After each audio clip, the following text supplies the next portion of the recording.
Cost of veneers has got a fairly wide range here in San Antonio. We have on the south side of town a lot of less expensive real estate and office space and like that. And so it's easier to charge a little bit less for the veneer. And then when you start moving across town and get into the center of town, it goes up a little bit more. And then when you get out into the ritzier neighborhoods or the newer developments with the big homes in them, the dentists in those areas charge even more because the real estate or the office space becomes, again, very much more expensive.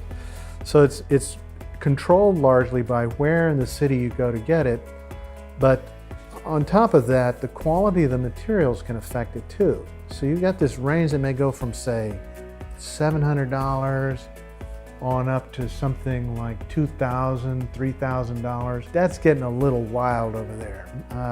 Not even people on Hollywood Boulevard out in LA will charge that kind of money for it. But some guys, they think their stuff is so good that they do that.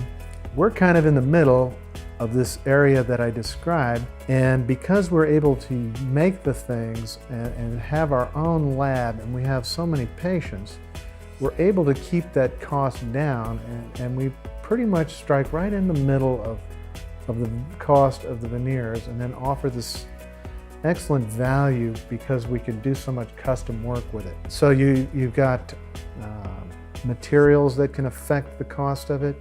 You've got the skill set of the facility, the lab techs and the doctors that do the procedures that can affect that cost, and then you have the location here in the town. So there's a lot of factors that come into that.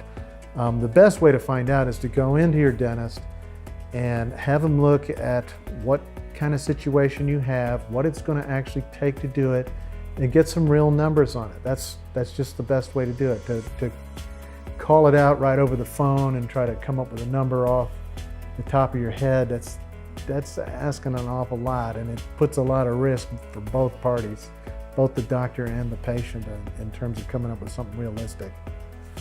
So that's value, I think, is more important than the actual cost.